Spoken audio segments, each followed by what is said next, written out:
सर्वभंग मुनि ने भगवान श्री रामचंद्र जी को सामने देखकर उनसे कहा कि हे कृपालु रघुवीर, हे शंकर जी के मन रूपी मान सरोवर के राजहंस, सुनिए।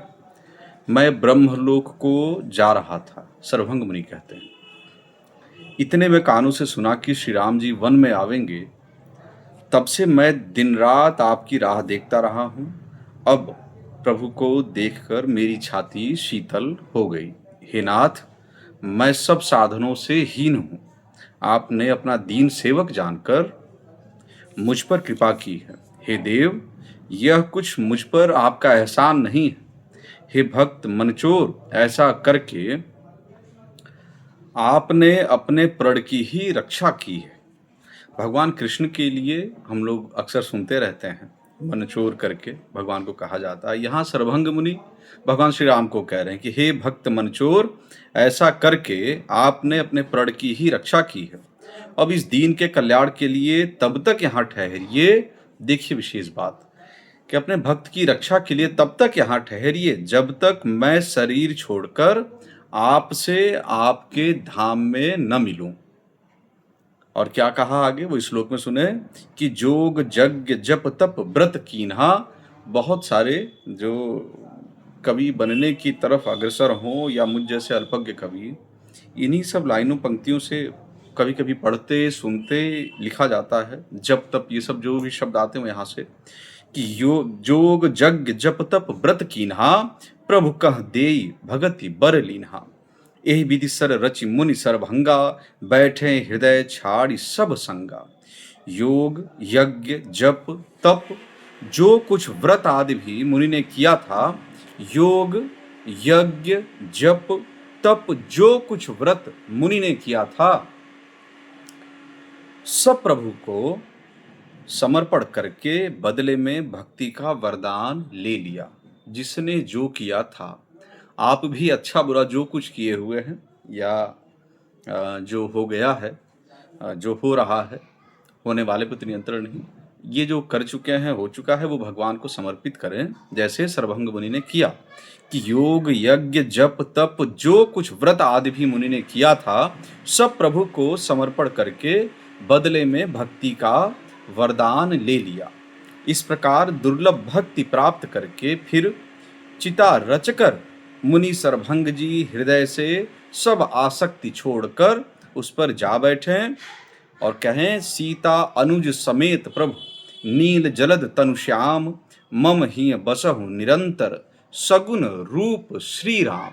सगुन रूप श्री राम कि हे नीले मेघ के समान श्याम शरीर वाले सगुण रूप श्री राम जी, सीता जी और छोटे भाई लक्ष्मण जी सहित प्रभु आप निरंतर मेरे हृदय में निवास कीजिए।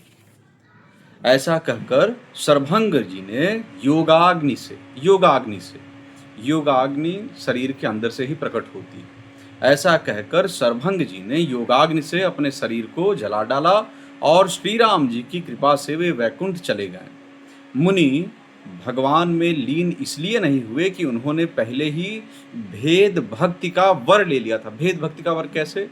जब स्वस्वरूप कहते हैं भगवान को बसने के लिए कि सीता अनुज समेत प्रभु नील जलद तनुश्याम, मम ही बसहु निरंतर सगुण रूप श्री राम। तो क्या है, मुनि भगवान में लीन इसलिए नहीं हुए कि उन्होंने पहले ही भेद भक्ति का वर ले लिया था। ऋषि समूह मुनि श्रेष्ठ सर्वभंग जी की यह दुर्लभ गति देखकर अपने हृदय में विशेष रूप से सुखी होता है। समस्त मुनिवृंद श्री राम जी की स्तुति कर रहे हैं और कह रहे हैं, शरणागत हितकारी करुणा कंद करुणा के मूल प्रभु की जय हो। फिर श्री रघुनाथ जी आगे वन में चलते हैं। वहां से भगवान आगे वन की तरफ चले हैं। श्रेष्ठ मुनियों के बहुत से समूह उनके साथ हो लिए।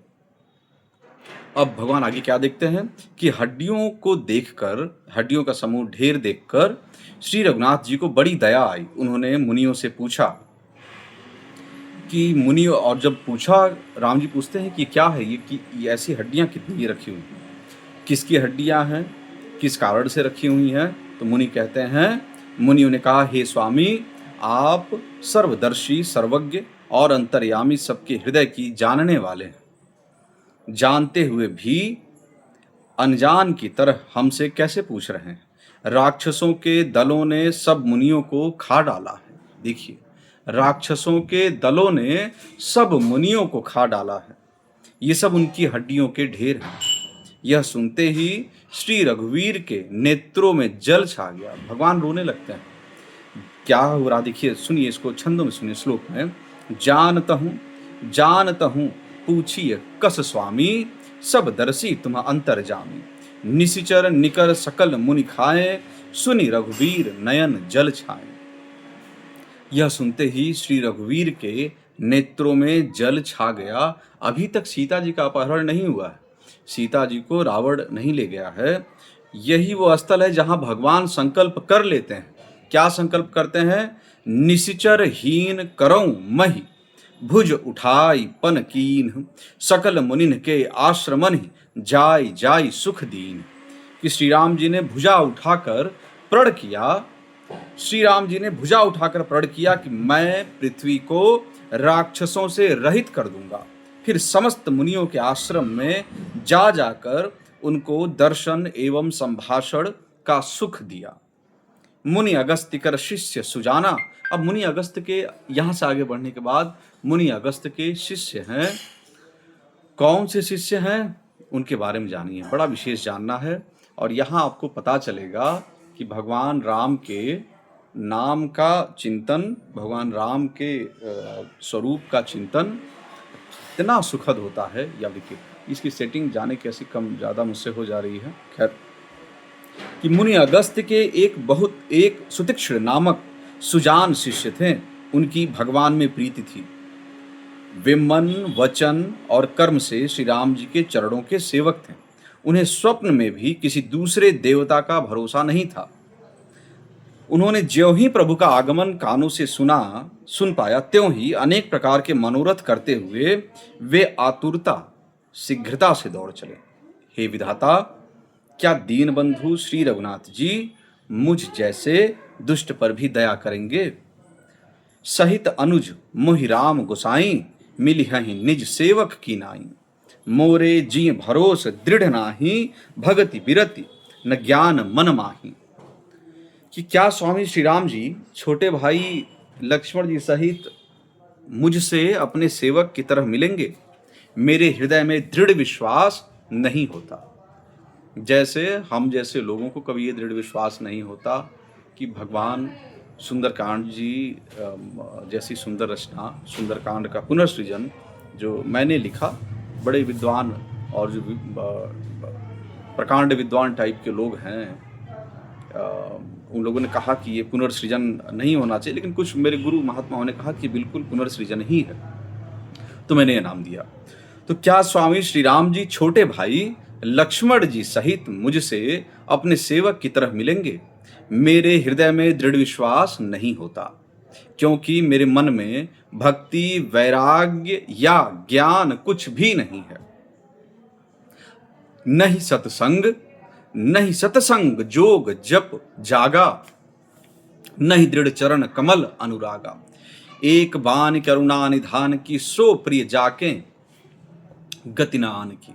फिर से सुने कि नहीं सतसंग, ना तो सत्संग है, ना मैं सत्संग करता हूं कोई विशेष, नहीं सतसंग जोग जप जागा, नहीं दृढ़ चरण कमल अनुरागा। ना ही भगवान के चरण कमलों में दृढ़ विश्वास, अनुराग जग पाया अब तक।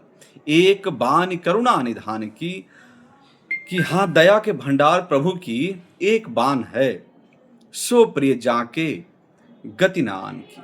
जिसे किसी दूसरे का सहारा नहीं, वह उन्हें प्रिय होता है। कह रहे हैं कि मैंने न तो सत्संग, जप अथवा यज्ञ ही किए हैं, और न प्रभु के चरण कमलों में मेरा दृढ़ अनुराग ही है। हाँ, दया के भंडार प्रभु की एक बान है कि जिसे किसी दूसरे का सहारा नहीं, वह उन्हें प्रिय होता है। होई हैं सुफल आज मम लोचन, होई हैं सुफल आज मम लोचन। मेरे नेत्र, आज नेत्रों का होना, इसमें दृष्टि का होना आज सफल हो जाएगा। क्यों? देखि बदन पंकज भव मोचन। भगवान श्री राम के सुंदर शरीर को देख करके इन नेत्रों के होने का सुख प्राप्त होगा। निर्भर प्रेम मगन मुनि ज्ञानी, कहीं न जाई सो दशा भवानी। भगवान शंकर कह रहे हैं, अद्भुत कह रहे हैं कि भगवान की इस बाण का स्मरण आते ही मुनि आनंद मग्न होकर मन ही मन कहने लगे, आहा, भव बंधन से छुड़ाने वाले प्रभु के मुखार विंद को देखकर आज मेरे नेत्र सफल होंगे। शिव जी कहते हैं, हे भवानी, ज्ञानी मुनि प्रेम रूप से निमग्न है, उनकी वह दशा कहीं नहीं जाती। देखिए भगवान शंकर क्या कह रहे हैं, मानस नाम ही लिखा गया, भगवान शंकर जो सोच रहे हैं वो ही लिखा गया है, और उनके प्रेरणा तुलसीदास जी को भी यही हुई थी लिखने की। भगवान की इस बाण का स्मरण करते, होई हैं सुफल आजु मम लोचन, देखि बदन पंकज भव मोचन। निर्भर प्रेम, भगवान के प्रति निर्भर हैं, निर्भर प्रेम मगन मुनि ज्ञानी। निर्भर प्रेम, भगवान के प्रति प्रेम पे जब प्रेमाश्रित भक्ति हो गई है तो क्या है, मगन मुनि ज्ञानी। मगन है मुनि, मन पे नियंत्रण करके जीने वाले, रहने वाले ज्ञानी मुनि। कहीं न जाई सो दशा भवानी। भगवान शंकर कह रहे हैं कि मुनि की दशा का वर्णन करते नहीं बन रहा है। दिश अरु विदिश पंथ नहीं सूझा, दिश अरु विदिश, किस दिशा में जाना है किस दिशा में नहीं जाना है इसके ये सूझा ही नहीं। दिश अरु विदिश पंथ नहीं सूझा, रास्ते का भी पता नहीं चला। को मैं चलेऊं कहाँ नहीं बूझा, कहाँ चल रहा हूं ये भी पता नहीं चला। कब हूं फिर पाछे पुनि जाई, कभी जाते हैं पीछे घूम जाते हैं, कभी पीछे से आगे की तरफ चल रहे हैं, कभी बाएं मुड़ जा रहे हैं, कभी दाएं मुड़ जा रहे हैं।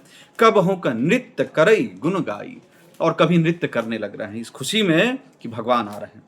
उन्हें दिशा विदिशा, दिशाएं और उनके कोण आदि और रास्ता कुछ भी नहीं सूझ रहा है। मैं कौन हूं और कहाँ जा रहा हूं यह भी नहीं जानते, इसका भी ज्ञान नहीं। वे कभी पीछे घूमकर फिर आगे चलने लगते हैं और कभी प्रभु के गुण गाकर नाचने लगते हैं। अविरल प्रेम भगति मुनि पाई, अविरल प्रेम भगति मुनि पाई, प्रभु देखें तरु ओट लुकाई। भगवान राम जी छुप के देख रहे हैं, कहाँ से, पेड़ के पीछे से, कि अविरल प्रेम भगति मुनि पाई, प्रभु देखें तरु ओट लुकाई। अतिशय प्रीत देख रघुबीरा, प्रगटे हृदय हरन भव भीरा। मुनि ने प्रगाढ़ प्रेमा भक्ति प्राप्त कर ली है, मुनि ने प्रगाढ़ प्रेमा भक्ति प्राप्त कर ली। प्रभु श्री राम जी वृक्ष की आड़ में छिपकर भक्त की प्रेमोन्मत्त दशा को देख रहे हैं। मुनि का अत्यंत, जैसे आपका बच्चा खूब सुंदर गाए नाचे, आप कनेक्ट होइए, खूब सुंदर गाए नाचे और आप चुपचाप उसे कहीं से देख रहे हैं। जिस तरह से आप आनंदित होते हैं उसी तरह भगवान श्री राम आनंदित हो रहे हैं अपने भक्त को देखकर। कि मुनि ने प्रगाढ़ प्रेमा भक्ति प्राप्त कर ली। प्रभु श्री राम जी वृक्ष की आड़ में छिपकर भक्त की प्रेमोन्मत्त दशा देख रहे हैं। मुनि का अत्यंत प्रेम देखकर भव भय, आवागमन के भय को हरने वाले, भव भय को हरने वाले श्री रघुनाथ जी मुनि के हृदय में प्रकट हो गए। अद्भुत अद्भुत चीज हुई है ये। और देखिए क्या क्या विशेष क्या हुआ है कि सामने भगवान आ रहे हैं और उनके हृदय में जब प्रकट होते हैं वो वहीं बैठ जा रहे हैं। कि मुनि मग माझ अविरल प्रेम भगति मुनि पाई, प्रभु देखें तरु ओट लुकाई। अतिशय प्रीति देखि रघुबीरा, प्रगटे हृदय हरन भव भीरा। कि मुनि का अत्यंत प्रेम देखकर भव भय को हरने वाले श्री रघुनाथ जी मुनि के हृदय में प्रकट हो गए। जैसे आप किसी बहुत दूर के रिश्तेदार को, कोई आपसे मिलने आ रहा, आप उसको कभी देखे नहीं, सुने हैं उनके बारे में, उनके प्रभाव को जान रहे हैं, आप मिलने के लिए उनसे इतने आनंदित हैं और उनको बिना देखे उनका स्वरूप आपके हृदय में प्रकट हो जाए। और यही कार्य वहाँ, यही चीज वहाँ हुई है जब सुतीक्षण जी मिलने जा रहे हैं। उनकी अद्भुत अविरल भक्ति को देख करके भगवान उनके हृदय में प्रकट हो गए। हृदय में प्रकट होने के बाद क्या हुआ कि मुनि ही राम बहु, मुनि मग माझ अचल हुई बैसा। मुनि मग माझ अचल हुई बैसा, पुलक शरीर पनस फल जैसा। तब रघुनाथ निकट चली आए, देखी दशा निज जन मन भाए।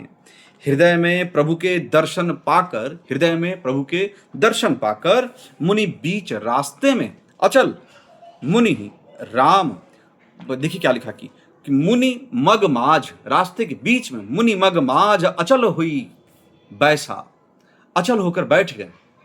पुलक शरीर, शरीर एकदम पुलकित आनंदित है, भगवान का जब दर्शन हृदय में हो गया। पुलक शरीर पनस फल जैसा, तब रघुनाथ निकट चली आए।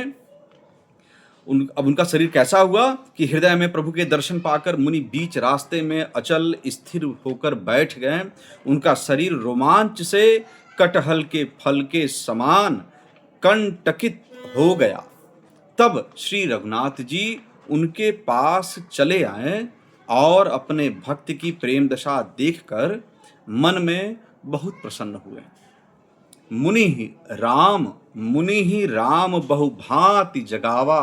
परम ब्रह्म भगवान राम जी उनको जगाना चाह रहे हैं, बार बार हिला रहे हैं, जगाने की कोशिश कर रहे हैं।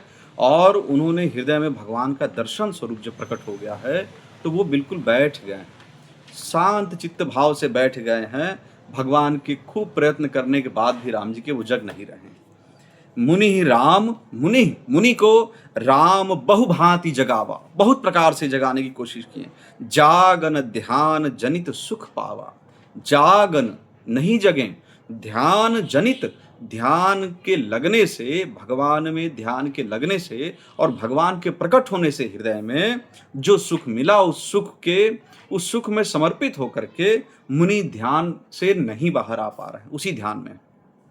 जागन ध्यान जनित सुख पावा, भूप रूप तब राम दुरावा, भूप रूप तब राम दुरावा, भूप रूप तब राम दुरावा, हृदय चतुर्भुज रूप दिखावा। श्री राम जी ने मुनि को बहुत प्रकार से जगाया, पर मुनि नहीं जागे, क्योंकि उन्हें प्रभु के ध्यान का सुख प्राप्त हो रहा था। तब श्री राम जी ने अपने राज रूप को छिपा लिया। भूप रूप राजा के रूप को छिपा लिया। भूप रूप तब राम दुरावा, उसको छिपा लेते हैं। फिर क्या किए कि हृदय चतुर्भुज रूप दिखावा, चतुर्भुज रूप भगवान विष्णु के रूप में फिर प्रकट हुए। कि तब श्री राम जी ने अपने राज रूप को छिपा लिया और उनके हृदय में अपना चतुर्भुज रूप प्रकट किया। मुनि अकुलाई उठा तब कैसे, और उसके बाद मुनि बिल्कुल अकुला उठे। मुनि अकुलाई उठा तब कैसे, बिकलहीन मनि फनि बर जैसे। आगे देखी राम तन श्यामा, सीता अनुज सहित सुख धामा। तो मुनि अकुलाई उठा तब कैसे, जैसे ही भगवान श्री रामचंद्र जी ने अपना राज रूप छिपा करके, हटा करके और विष्णु भगवान के रूप को प्रकट किया, अपने विष्णु चतुर्भुज स्वरूप को प्रकट किया, वो देखते ही फिर वो बिकल हो बैठे। बिकल आप न लें, आप जानिए कि बेकल हो बैठे कि मुनि अकुलाई उठा तब कैसे, बिकलहीन मनि फनि बर जैसे। कैसे, जैसे सर्प की मणि ले ली जाए या खूब प्यासे हो। आसान से आसान भाषा में समझिए कि आपको खूब खूब तगड़ी प्यास लगी है और आपको पानी चखा करके, एक घुट पानी चखा करके पानी आपसे छीन लिया जाए, आप वो समझिए। या आप डूब रहे हो पानी में, कुछ देर के लिए बाहर निकाला जाए और उसका तुरंत पानी के अंदर डाल दिया जाए। जो बेकल होंगे आप फिर सांस लेने के लिए, वही बेकलता वहाँ पे महसूस हुई उनको, सुतीक्ष्ण जी को। कि मुनि अकुलाई उठा तब कैसे, बिकलहीन मनि फनि बर जैसे। आगे देख राम तन श्यामा, सीता अनुज सहित सुख धामा। तब अपने इष्ट स्वरूप के अंतर ध्यान होते ही मुनि कैसे व्याकुल होकर उठे, जैसे श्रेष्ठ मणिधर सर्प मणि के बिना व्याकुल हो जाता है। मुनि ने अपने सामने सीता जी और लक्ष्मण जी सहित श्याम सुंदर विग्रह सुखधाम श्री राम जी को देखा। परेव लकुट इव चरणन लागी, प्रेम मगन मुनि बर बड़ भागी। भुज विशाल गही लिए उठाई, परम प्रीति राखे उरलाई। प्रेम में मग्न हुए वे बड़भागी श्रेष्ठ मुनि, लाठी की तरह दंडवत करते हुए गिरकर श्री राम जी के चरणों में लग गए। श्री राम जी ने अपनी विशाल भुजाओं से पकड़कर उन्हें उठा लिया और बड़े प्रेम से हृदय से लगा रखा। मुनि ही मिलत, मुनि से मिलते हुए, मुनि ही मिलत अस सोह कृपाला, कनक तरुहि जनु भेंट तमाला। राम बदनु कृपालु श्री रामचंद्र जी मुनि से मिलते हुए ऐसे शोभित हो रहे हैं। भगवान जब अपने भक्त से मिलते हैं कैसे शोभित होते हैं कि मानो सोने के वृक्ष से तमाल का वृक्ष गले लगकर मिल रहा हो। आसान भाषा में, आसान उदाहरण के रूप से अगर देखें तो किसी भी वृक्ष को आप देखिए, उस पर चढ़ने वाली लताओं को देखिए कितने सुंदर तरीके से मिली होती हैं। तो कृपालु श्री रामचंद्र जी मुनि से मिलते हुए ऐसे सुशोभित हो रहे हैं मानो सोने के वृक्ष से तमाल का वृक्ष गले लगकर मिल रहा हो। मुनि निस्तब्ध खड़े हुए टकटकी लगाकर श्री राम जी का मुख देख रहे हैं। राम बदनु बिलोक मुनि ठाढ़ा, राम बदनु बिलोक मुनि ठाढ़ा, मानहु चित्र माझ लिखि काढ़ा। मुनि खड़े हुए, निस्तब्ध खड़े हुए, टकटकी लगाकर श्री राम जी को, श्री राम जी का मुख देख रहे हैं मानो चित्र में लिखकर बनाए गए हों। तब मुनि हृदय धीर धरी, तब मुनि हृदय धीर धरी, गहि पद बारहि बार, निज आश्रम प्रभु आनि करी, पूजा विविध प्रकार। तब मुनि ने हृदय में धीरज धरकर बार बार चरणों का स्पर्श किया, फिर प्रभु को अपने आश्रम में लाकर अनेक प्रकार से उनकी पूजा की। तो भगवान श्री रामचंद्र जी की जय हो।